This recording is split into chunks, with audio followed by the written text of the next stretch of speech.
Jerry Rodriguez taught me of the 72-hour rule. So 3 days after something that is emotionally charged, positively or negatively, you should give it 72 hours before you make any comments. And that is a very wise piece of advice. I woke up in Kona 2024, and I appreciate that this will not last forever, and that I am in my peak physical and mental prime. And so if I keep effing things up, then I will have regrets later on in life that, damn, why did you keep doing such stupid things? So I know what I'm supposed to do. I've known what I'm supposed to do for nearly a decade. Wearing all the gear that I'll need to compete in an Ironman. So that's what I'm doing. So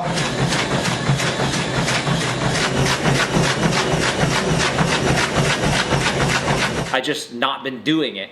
And so I think of these races as like a spiritual journey. And so you need to get yourself in the right mindset, physically and mentally, to embark on that physical journey, that spiritual journey when the gun goes. And so for me, that means I go inside myself, and I go to a place inside myself that I mean, I wouldn't say that it like drives me massively anymore. I got to kind of search for it deep down in there, because I have a great life. I've got a great family. I've got a little boy. But I do have a angry, dark place deep inside of me somewhere still. And I go and search for it, and I call upon that, whether it's positive or negative or healthy or not. I don't care, because this is how I make a living, and this is how I extract maximum potential out of myself. And so what I did race week this week was I went inside myself. And so that means keeping to myself. It means keeping stressors very low. And it just means, getting in the right mindset. And contrast that with St. George 2020, I believe it was 3. I got 20 people staying at my house.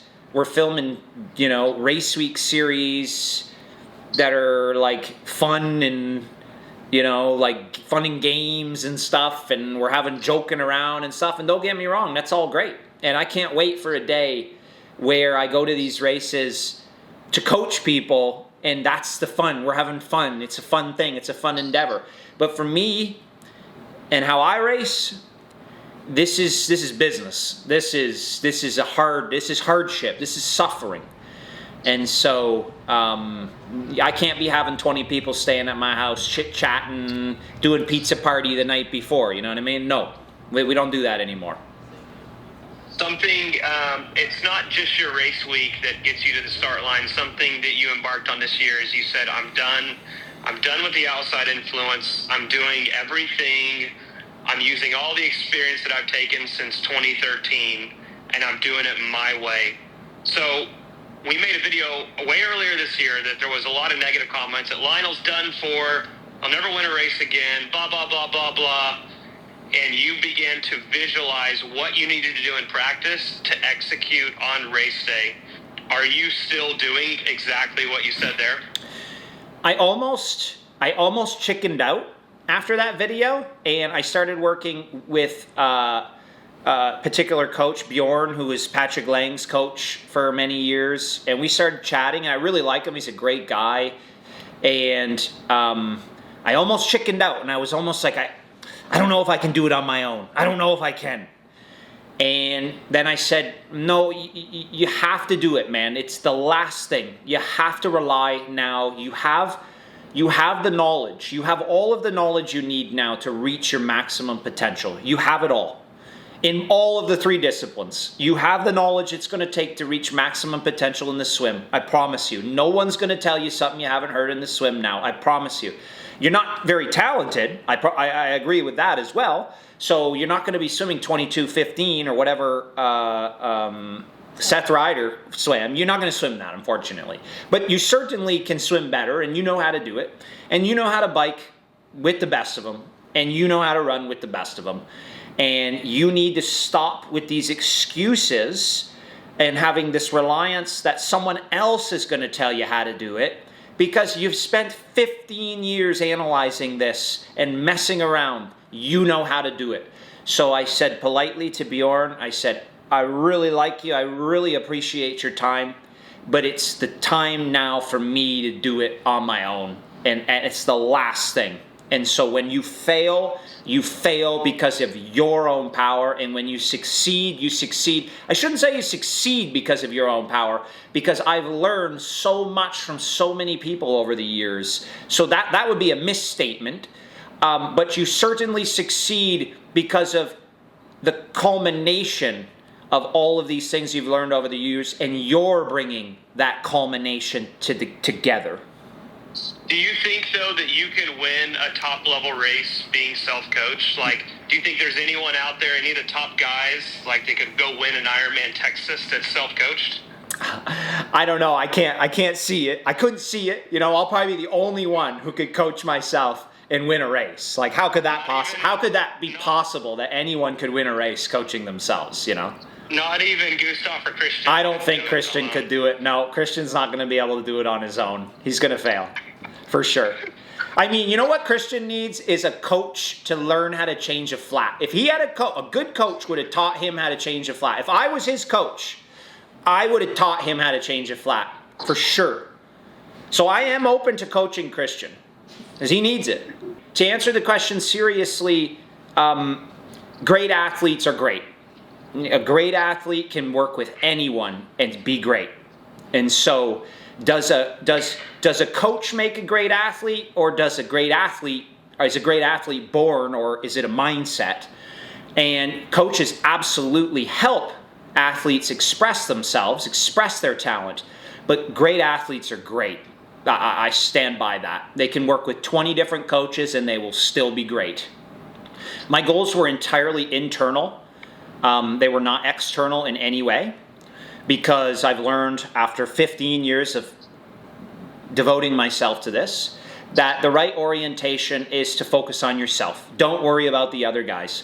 And one of the things that I think Magnus is doing excellently, in that he was asked a question at the pro panel, because Sam and I were training together, and the question went something like do you watch those guys, and do you get a little bit nervous or whatever because those two are pushing each other and blah blah blah? And he's like, I'm going to be honest with you, I have no idea what these guys are doing. I don't follow these guys. I don't care. These guys can do whatever they want. And that's the right perspective. That's the right perspective. I pissed away 5 years looking at other guys. And when social media and all these things started to become bigger, and you started to be able to know what other guys were doing, I pissed away time worrying about what other guys are doing, and it impeded my ability to listen to myself and to listen to what's going on internally, and to be able to make the right decisions at the right time as to what I need, what I don't need, when I need to rest, when I need to push, etc., etc. And so Magnus is one of the best in the world at doing that, and that's a huge reason why he's successful. And so my goals were entirely internally focused. And so after Oceanside, I made some mistakes in that race, and I wanted to correct them. You know, the big one, for instance, is you spot Christian 2 minutes in the water, and then you spot him another 30 seconds in T1. What's with that?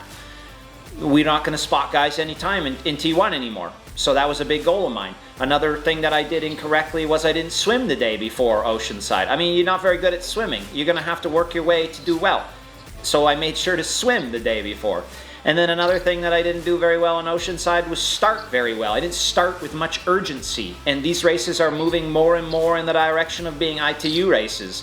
And so you have to start with a lot of urgency. So I got in the water on Thursday, and so 2 days before the race, and I practiced 10 starts in my mind. The gun was going in my mind, and so that I was comfortable with taking it out urgently.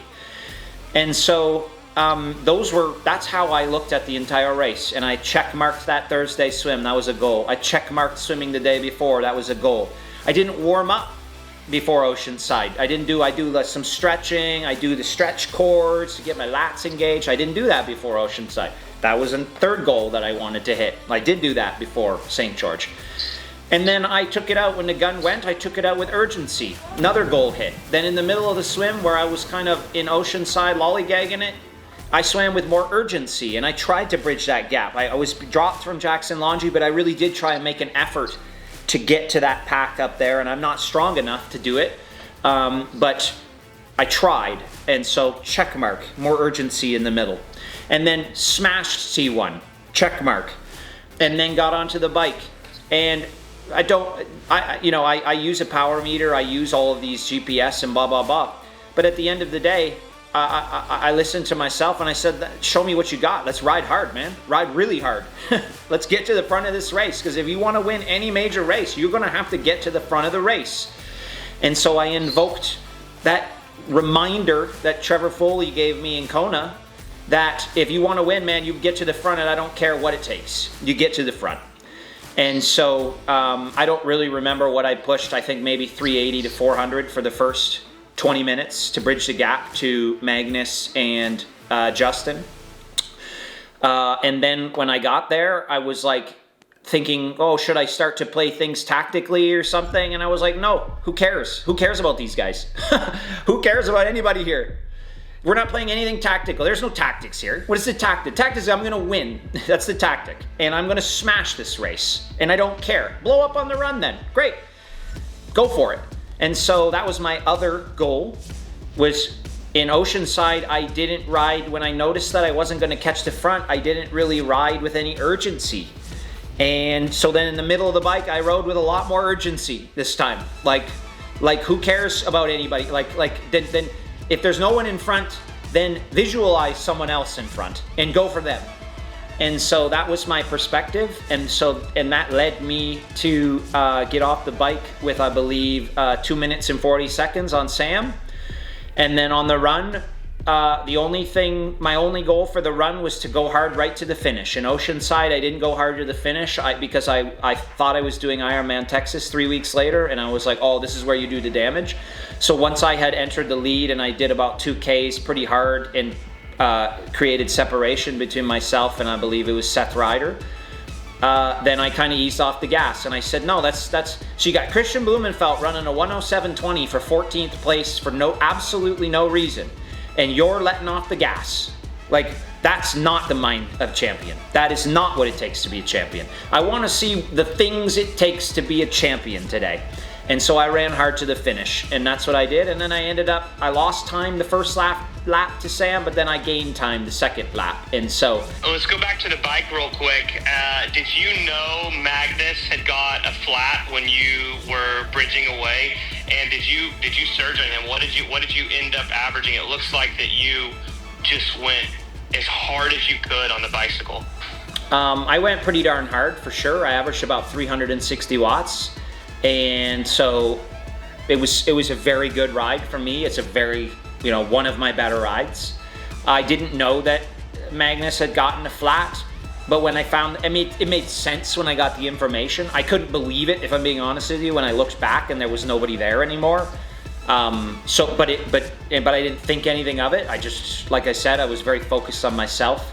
And so then when I heard that Magnus had gotten a flat, it didn't surprise me, and it's a real bummer, and it's kind of weird, quite honestly, like how many guys have gotten flats and we're riding like tubeless tires, which are like, pretty good for flat protection.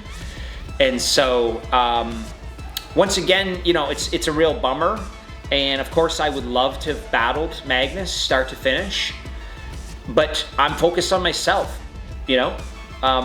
It was a very good performance, probably my best St. George performance of all I've done the race. I think that was my 7th time, and it's probably my best all-around performance, mentally and physically.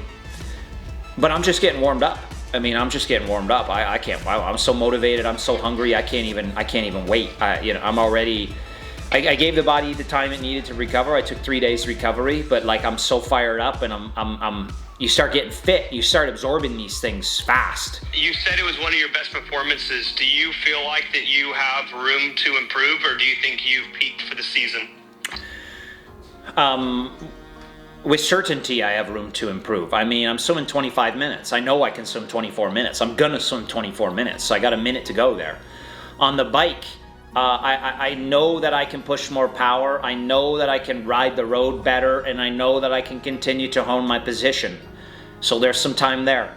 And on the run, yeah, I didn't run very well. It wasn't a very good run. I wouldn't say that was a very good run. I felt bad. I felt bad that run, quite bad. And so, oh, well, you're not fit enough on the bike. Perfect, great. I'm gonna get fitter on the bike and make that run feel a lot better next time.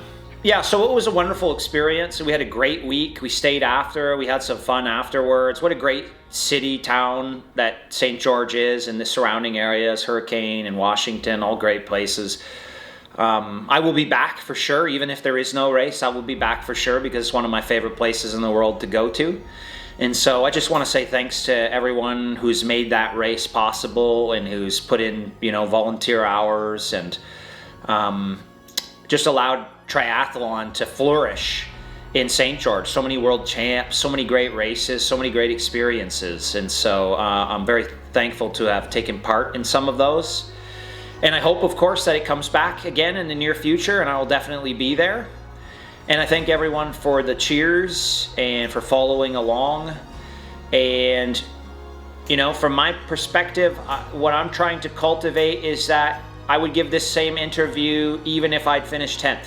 I'm cultivating a perspective that as long as you do everything to the best of your ability leading in the middle and during and after, then all you have to do is celebrate and to give yourself a pat on the back and say, good job, man. And the result, whatever to the result, it's great when you win. It's great when you win. But what if you didn't win? What would you be upset about? And I'm trying to cultivate that I would be giving you the same interview regardless of the outcome because I'm focused on myself. So I think that's the take home. And I believe, I shouldn't even say I believe, I know that that's the right perspective to have in sport.